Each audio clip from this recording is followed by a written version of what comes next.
your awareness.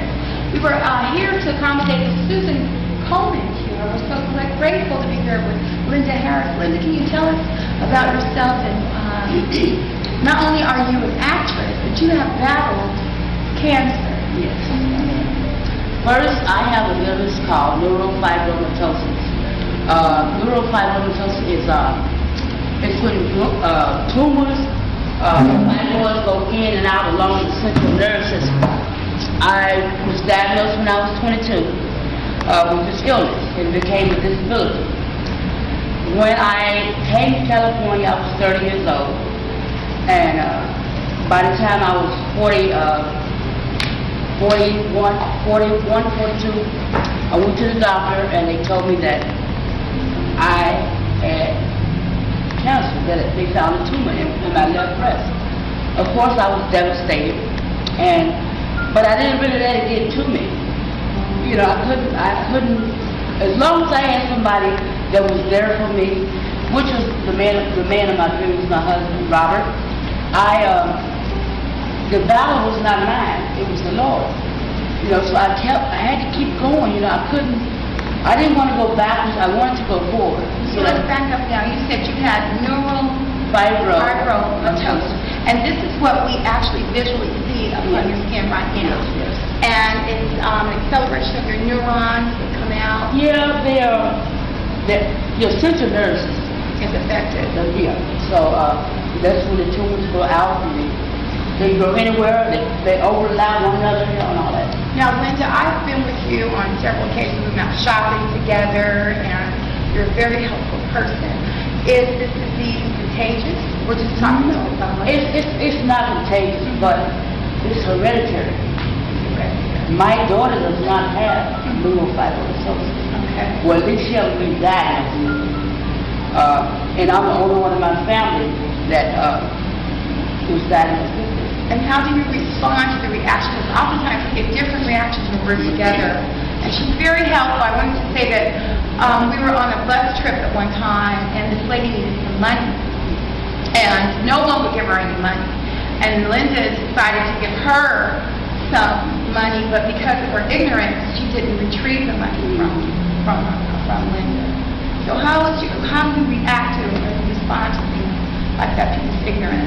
Well, I tell you that the most joyful thing I get out of having neurofibromatosis is the children. Mm-hmm. The children look at me and they wonder, you know, you got this, and I talk to the kids, and the kids actually smile. Mm-hmm. I get more joy out of the kids than I do out of the adults, because the adults call me names, and the children just want to know. So I take my time and I tell a child, I'm okay. You know, and the child smiles. And I get my, like I said, I get my joy out of talking to the children more than I do talking to a grown person. So neurofibromatosis is not contagious and it's nothing to be fearful of. It's just a central nervous system reaction. Now we're getting back to the breast cancer. When you were first diagnosed, how did that make you feel? Well, when I was first diagnosed, I became tearful. I think I didn't really know. You know what? I'll be honest with you, I didn't do a lot of crying. Mm-hmm. I did not do a lot of crying. Did you know much about breast cancer at that time? No, I didn't. And I really didn't ask a lot of questions. Okay. I only went by what the doctor told me. Any words of encouragement? You know, just don't give up. You know. Life is worth living, and once you fight, the battle is yours. Well, thank you for sharing your story with us, and plus, why don't you tell us a little bit about the two films you've been blessed enough to be a participant in the last couple of years? Yes. Well, one of the first films I did was The Soloist, directed by John Napa and Joe Wright. These men from London. There was a man by the name of Steve Lopez that's L.A. Times. Yes. And he saw someone that brought interest to him. And this person lived on Skid Row. He also was homeless. So he came up and became this man's friend. This man had a mental illness that he didn't know he had. You know, and this man had a mental illness for a long time. Still did not know he had a mental illness. Yes, until his friend came along.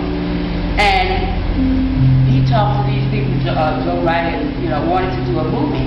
And he wrote a book and wrote a story about this young man by the name of Nathaniel Ayers. And I was in the movie. And they got a bunch of homeless people. Not everybody was homeless. Everybody wasn't homeless. Nah. But a bunch of people together that played homeless scenes and made the Soloist work. You know, we told a story about the young man who battled with his mental illness and ended up dealing with his mental illness because someone cared for him. Now, the other movie you were in was directed by Thomas Snapper. It's called Lost Angel. Yes. And you were included as an angel there. Yes. The reason why I bring up the last one, because in the Lost Angels, she explained exactly what she had. Yeah, but you know, if you look this word up, and you know, basically on the internet, you will find you'll find a lot of graphic. What is it again? Neurofibromatosis, M-A-T-O-S. Yeah, and it's spelled just the way it's down, but actually it is a graphic disease because as I get older, more and more are going to go, and they're going to overlap, and then I'm going to look what some people might say like a monster, you know. I mean, I still got to deal with life, you know. So it trips me out sometimes, but I have to, you know. You know, I see you performing on stage. You've been in movies. Yeah, you're like. She's active in Garments of Praise, and she's a member of a new. And a great singer. She's a great singer. She sings with us, and she's also an artist too. Maybe catch some of her artwork. So. Yeah. You got a question to me? I sure do. Linda, were you not born like this? Well, I was born like this. I mean, I had it, but it was never detected. This illness, this disease, and actually millions and millions of people had it, but they didn't have a name for it. Then they came up, I don't know if you guys are familiar with the elephant man, elephant man disease, and this is what they call it. This is what it is. You know, and so many different forms of neurofibromatosis where you got people that have them hanging off their face. Tumors. Yeah. You have a question?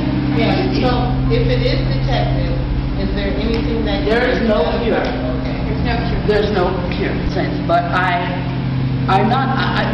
challenge is being who I am. That's who I am. I'm me. You know, and I would not want to have it any other different way.